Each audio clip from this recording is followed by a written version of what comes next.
There's three parts of our physical health that greatly influence our mental health, and they are diet, exercise, and sleep. Your diet plays a huge role in how you feel mentally, and it would take me a full-length video to be able to explain it in detail. If you want my very, very detailed explanation of diet and nutrition in a way that's explained in my way, which is like no BS, no fancy words, just talk to me like I'm a 5-year-old so I can really understand it instead of all these like scientists telling me shit. I made like a 45-minute diet educational video that went viral, and I'll have it up as a card on screen, so you can click on that card right now and just pause that video and just maybe save it to go watch later, and you can watch that when you're totally thinking about diets. It would take me far too long to explain everything in terms of diet here, but just in short, what you know about diet and nutrition and your food choices is so limited. And the issue is the people who seem like they're educating you right now, these fitness influencers, fitness YouTubers especially, they're all selling you this lie, which is based on like you can eat whatever you want and you can still lose weight. And the thing is, that might be true.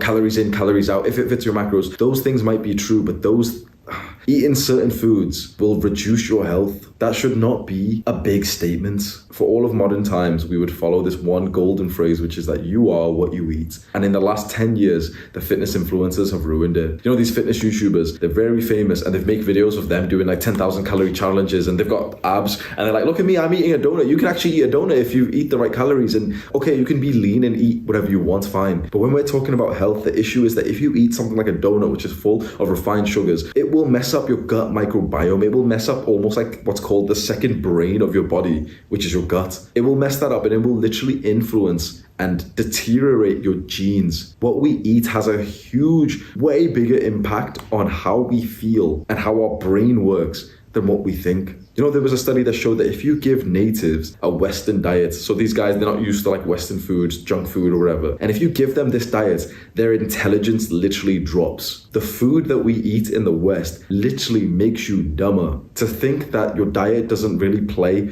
more of a role than just calories in, calories out is so simplified that it may as well be wrong. I could go into a full-length rant here about diet, but that 40-minute guide that's popped up as like a card on your video screen right now, that explains it all, and so you can go and have a look at that. Now, if you want some simple, no bullshit diet advice to follow right now, what I would suggest, I've done so much like research on this, and the sad thing is that it's that totally unsexy answer. Eat a variety of vegetables, fruits, meats, nuts, whole grains. Eat healthy. It's like literally that simple. And the term healthy is kind of messed up now from these modern companies that are marketing themselves to be healthy, but then they're actually full of garbage. They're full of like processed ingredients and refined sugars, which are classified in a different term and everything. So the only true way that you can make sure that you're eating as healthy as possible is to cook up and eat single ingredient meals. What that means is that your meal is comprised of things which are just single ingredients. For example, a potato, like literally just a potato, is a single ingredient. The ingredient inside of potato is potato. In fact, potatoes don't even have an ingredient list on the bag because it's literally just potato. The same with broccoli, the same with salmon. That's what we want. We want literally just single ingredients meals. And of course, that's very different from what we're used to eating. We're used to going out to get fast food. We're used to like getting meal deals and crisps and sandwiches and processed shit from like supermarkets. We're used to all that. So of course, it's going to take some time to take a step back from this. The way I would recommend for you to do this is to choose just one meal of your day and make that a one ingredient meal. So that doesn't mean you like one meal is literally just going to be potatoes, just potatoes. It means that everything on the plate is a single ingredient by itself. So potatoes, salmon, broccoli, boom. That's a meal right there. That's a lot better than, for example, having a fish burger, which has been processed and it's got so much worse things. And you might be thinking, but wait, what's the difference? Because, if the macros are the same, but it's not about the macros. It's not about the calories. That's such a simple view. You would have to watch the full length because it'll take me so long to explain it again. The food you eat has probably the biggest impact on your hormones and all those processes inside your body. And you've got to think, what will be happening to your mind and body if you eat like the majority of people? You're not like them. Honestly, like you're watching a video, a 40-minute, 1 hour, 2 hour long guide on mental health. Perhaps you haven't realized this just yet, but like you are literally so different Maybe you're not at that point when, you go do your own grocery shopping, but if you do, and when you go on to, you'll notice by following videos like this, educational, you're probably going to go watch the diet guide and you're interested in like nutrition and mental health. But when you go out to like a supermarket, you're, pushing your trolley around and it's got food, the groceries that you're buying, and you kind of compared your trolley to the trolley of the average person next to you, it will look very different. The trolley of like a real athlete, not a fitness YouTuber, but a real athlete, a warrior, it's just a bunch of vegetables, meat, single ingredients, some seasoning, that's it. Nuts, healthy stuff like that, which is a single ingredient, all natural. And the trolley of like more of a average person is a bunch of processed shit, sugary cereal, cookies, biscuits, cakes, ready-made meals. These small choices that you make truly have a huge impact in how you feel mentally. And if you are a young man and you don't have control over your diet because your parents just make your food, what advice do I have for you? That situation does kind of suck. And more I'm hearing of like young guys whose parents are quite unhealthy, and so they just kind of assume this young man's going to eat the unhealthy food too. If I was you in your position, I would hope to have the confidence to kind of like speak to them and just kind of say like, I want to eat healthier. I don't really want to eat McDonald's anymore or something. And just see how that goes. And of course, some parents won't be okay with that. If it's not something that you can totally control, what I would do is just simply ask your parents for more single ingredient foods in your meal. So if your mom's going to cook something and it's somewhat unhealthy, but you could probably tell her, can I have like more potatoes? Can I have more chicken? And if your parents are going to get you something which is unhealthy and you just need to eat it because otherwise they'll like shout at you or something, and they're going to get you McDonald's, what I would do is still eat it and somewhat enjoy it, but leave a little bit of it. Just eat less of it. Just kind of tell them like, I'm not really that hungry. I really want something healthy. I really want potatoes, just normal potatoes. I really want just normal chicken without, it being in a burger or something. The second thing we said that you can do for your physical health that will improve your mental health is exercise. And this one's just really simple. You don't need me to explain the benefits of exercise. Exercise at least 3 times a week, preferably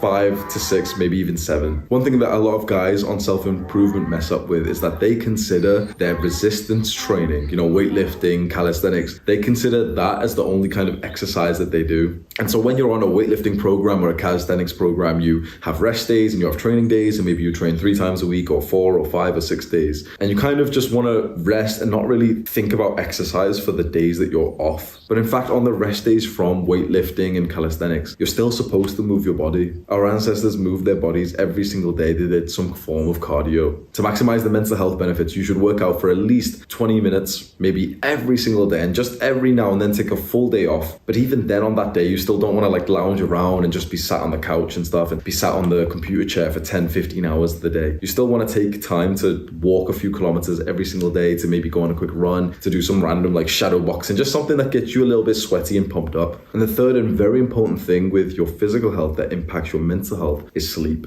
And sleep is so, I know I speak about it sometimes, but it is so overlooked in the majority of people. I can say for 100% certainty that your sleep is not good enough. It takes a lot of intention to really improve your sleep. And the majority of people have just accepted a lack of sleep because we're conditioned to through the education system. As teenagers, we need a lot more sleep. Teenagers need more sleep than adults do. And to make a teenager wake up for 7 a.m. is actually inhumane. If you want to really learn about the consequences of not getting enough sleep and you really want to feel a little bit anxious about this, the book Why We Sleep by Matthew Walker is a good resource. It kind of scares you and gives you anxiety in the sense that he'll literally just grill all the problems that will happen when you have a lack of sleep. And maybe that isn't really beneficial because sometimes then that can make you anxious when you're trying to sleep. But it can be helpful to just keep those things in mind so you realize how important sleep actually is. Since I read that book, I took sleep so much more seriously. I have a sleep ring here, which I wear all the time. It's $300 and it tracks my sleep and gives me lots of data. And I'm also on a $2,500 program with these experts on sleep, and they're literally speaking to me every day, looking at the data, telling me so many random things that I can do. Okay, listen to this YouTube videos, particular sounds. Listen to this when you go to sleep and tell us, okay, we'll look at your data and we'll see how you feel. Okay, report your sleep log every single day, your sleep efficiency, your REM sleep, your deep sleep, just everything. These guys are experts.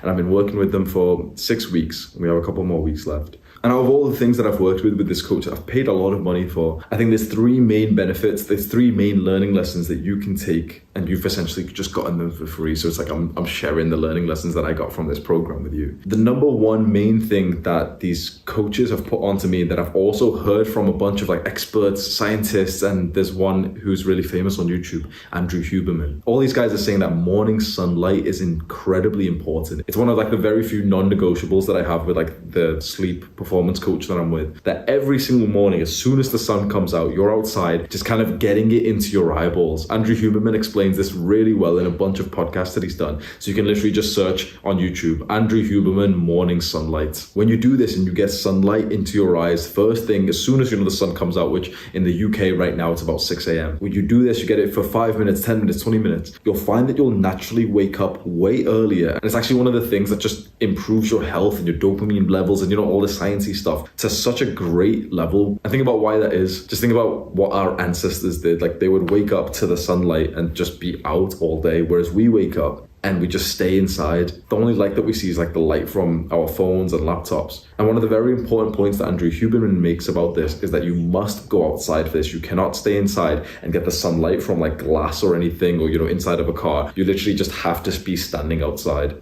So there's a level of discomfort involved in that, but the ROI is massive. The second major thing that you can do to improve your sleep, which will improve your mental health, is to go to sleep and wake up at the exact same time every single day, even on weekends. And so this means that your wake up and your bedtime need to be reasonable and sustainable. So for example, if you're in school or work, your wake up time could be 6 a.m. and your bedtime could be 9 p.m. And that gives you a 9-hour window to sleep. The majority of people mess this up because when they're forced to wake up for something like school or work, they do it. But then on the weekends, when they're not, they end up having a huge lie-in, which then has like this weirdly cascading effect that even though it feels healthy to think, okay, well, I like tomorrow, I may as well sleep more. And sure, you might do, and that might be a benefit. But then when you do sleep more, that cascading effect, how it kind of messes up the rest of your day, and then you end up going to sleep later, just gives you this lack of stability. This is where the majority of people mess up, that even on weekends, any day, you should be waking up and going to sleep at pretty much the same time. And the third final thing that you can do to improve your sleep, which you've heard before, but no one has really explained this well, is winding down before bed. So this is usually when someone's explaining, how to improve your sleep, and they'll say it in such a short way. They'll be like, okay, so wind down before bed, and just don't use technology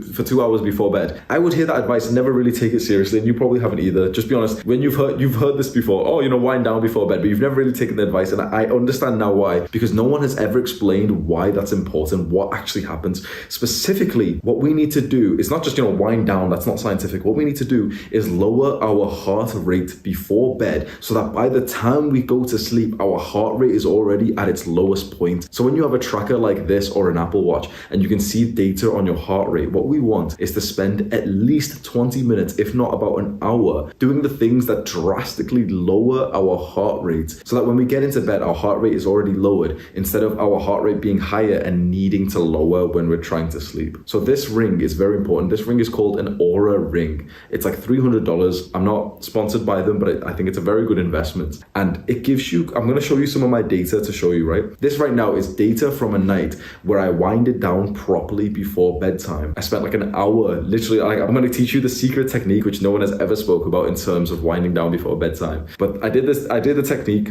I fully winded down, and you can see that my heart rate was already low as soon as I fell asleep, which is fantastic. So I had a good night's sleep here. But then this second graph is from a night where I didn't do this full wind down procedure. You can see that it takes me hours to wind down and get my lowest heart rate. The most effective way to wind down before bedtime, I have found, this is weirdly specific, is to literally lie down on the floor. For some reason, the floor works so much better than your bed. Lie down on the floor, face up, no pillow, literally just like starfish on the floor, like you would at the end of a yoga session, and then follow like a very long meditation guide. So again, I'll have a follow along meditation YouTube video uploaded, and it will show us a card on screen, so click on that right now. Before bedtime, lie down on the floor for like 20 minutes, maybe 40 minutes, maybe an hour, and literally just follow some kind of like deep breathing exercise. It's just so interesting. Meditating lying down feels 100 times better than trying to do it whilst like sat up awkwardly and your back kind of hurts and everything. Lying down on the floor just feels so nice for some reason. I don't know if I'm just weird about this, but if you try this tonight, half an hour before you're supposed to go to bed, lie down on the floor and literally just focus on breathing, eyes closed, no phone, no nothing, no pillow, literally just starfish on the floor, and then do your nighttime routine, get into bed. And you'll find that you're already rested. And so when you do fall asleep, it's like your heart rate was already relaxed instead of needing to spend hours to relax.